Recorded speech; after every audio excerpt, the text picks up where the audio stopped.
We're going to touch upon the Freeholder Debate, which was Tuesday night at Cranford. This is 10/15/2013. It ran about an hour and a half, around 8 o'clock, 9:30. But it was interesting. The three Democratic, two incumbents and one new, and it was Sergio Granados is the new. He's sitting as a freeholder. The two incumbents were B.J. Kowalski and Linda Carter. On the Republican side, it was a guy named Ira Kraus and Mike Martini. Was that it? No, Ira Geiger. Ira Geiger wasn't there. Kraus. Mark Kraus. And Mark Martini. Martini. Right. Ira Geiger wasn't there. I don't know. Maybe he got a note from his mother. But as a Republican, But speeding it up, just to touch upon. Louder. It was interesting. The debate. It was lively. There's a spirit. Even B.J. Kowalski was kind of a tepid person. She actually did come out strong on one thing where she wanted to impress teamwork against Mike Martini, I guess his name. And she goes, "Unlike you, we work as a team."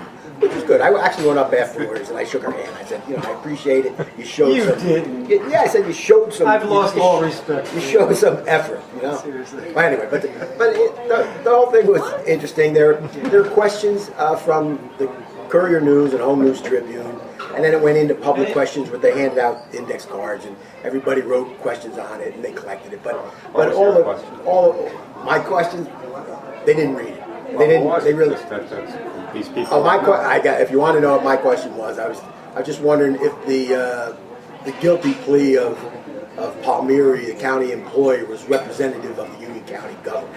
And they didn't get that. They didn't read that for some reason. But anyway, they did read some interesting questions from the public, which was probably posed by the Public Information Office. the public, and it was about crime. What would you do about crime and youth and I'm also sure they had spiffy answers. going green. They practiced. I'm sure they practiced. So we're going green. That was softball questions. Yeah, they were softball questions, but they were pertinent to the public. There's no doubt about it. Except, I think you're stretching. I'm an apologist. Okay. But anyway, so it was interesting. Maybe Jim wants to say a couple things. I thought it was an interesting debate. Republicans came in there. They had their information. They sounded like they knew what they were talking about, as opposed to the incumbents that were just all about fluff as far as I was concerned. I wrote down as one of my questions was, did they support districting? And it was interesting to listen to Carter, Kowalski, and Granados all say how they opposed districting and they thought at-large was the better way to represent all of Union County. They stressed it repeatedly. They represent all of us. All of us. And I just don't understand what they don't understand about gerrymandering. And we have de facto gerrymandering here in Union County, and everyone is not represented fairly. So that was one of my questions. It was actually asked by one of the reporters. Home News Tribune. Yeah, and then I spoke to Mark Martini afterwards, and I congratulated him. I thought he did a very good debate, and I told him I believe the election was all about districting. I believed it was all about nepotism in Union County, and then it was all about the budget. And I think he hit on 2 out of the 3 things in the debate. Let's see, what else was covered at the... I think that... Ronalds, they talked about Ronalds. They talked about Ronalds. Go ahead, tell them about Ronalds. What do you want to talk about? Here, swing it over here. The interesting, one of the reporters did ask about Ronalds. And B.J. Kowalski and Linda Carter actually said interesting things that kind of gave some alluded to the idea that they really aren't going to close down Ronalds. Yeah, I got that same impression. Yeah, and let me just see what the comments were. Yeah, B.J. Kowalski, when the question was posed, said Ronalds. We'd like to see Ronalds. Oh, they talked about what do you see Ronalds in the future? I think that was the question. And she goes, well, with Ronalds, I'd like to see it on solid footing, and we're going to find ways to keep it open.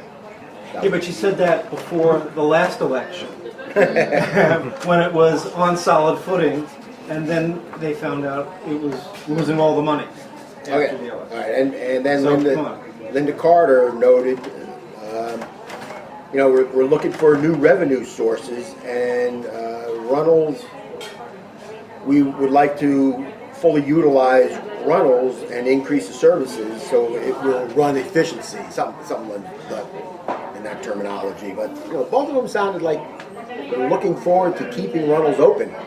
Freeholder Sullivan, who's now the head of the He's UCIA. thinking otherwise. Well, I don't know. We do not know what this We do not know. But they They're kind not of gave telling. this illusion that there's plans in the works that really aren't going to just shut it down. It's before the election. Yeah, well, that Come could on, very well be. Bruce.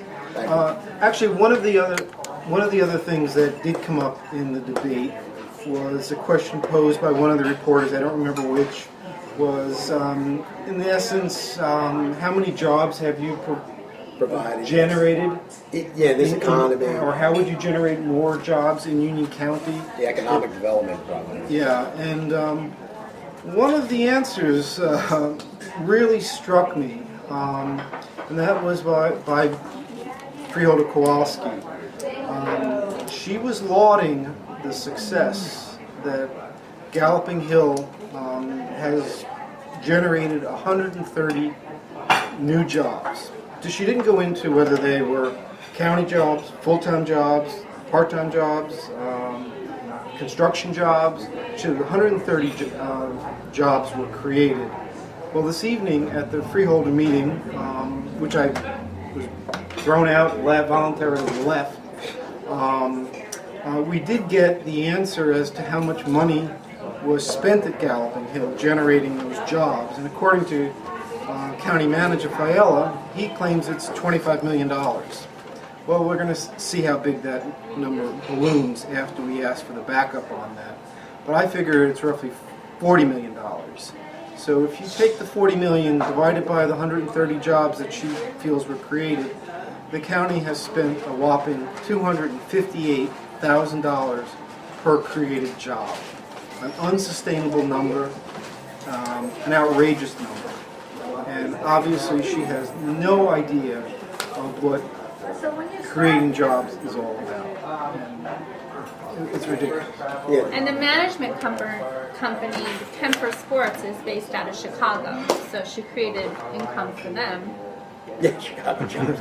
But anyway, I guess just as a final issue that was brought up, and it was more or less in the back and forth rebuttal that they did, not just answering a straight question, but Mike Martini mentioned that Carter receives $5,000 in the health insurance opt-out program that the county has. And Linda Carter shot back. She goes, "I do not receive $5,000." What she Failed to. Yeah, what she failed to actually elucidate was, so what does she receive in the opt-out health benefit program? And what she does receive, if she doesn't receive $5,000, because she's on this list that we opened, so she receives something, and the trick is, she didn't receive $5,000, the other choice is $3,000, so she received $3,000, so it's not a family thing, it's a single, she's not married, obviously. But anyway, so she received $3,000, and this kind of tells you what, and even B.J. Kowalski, I think, was on that list too, and some other freeholders. So the problem, and just kind of like going off topic a little bit, there were people that came to the freeholder meetings that mentioned that if they dropped the private health insurance programs they have and went with the state-provided health benefits, there would be a savings of $7 million. And the freeholders countered that, saying, no, the unions would they'd be fighting the issue only because it's in their contract that they're in the private benefits. So I mean, the question is, well, did you or didn't you want to push the unions? Because the unions basically were all renegotiated all the contracts, so they could have easily pushed it. But no, because the freeholders are pocketing this extra couple of grand, like Carter and Kowalski and the Sullivan clan getting about $30,000. I I mean, they're not going to push him. Brown and Brown, who donates to the political parties, Brown and Brown gets $800,000 in agency fees for doing that. So I mean, it's all wrapped up nicely in a bow, so they can all pocket this money. And Linda Carter denied $5,000, but what she did admit was that she receives $3,000.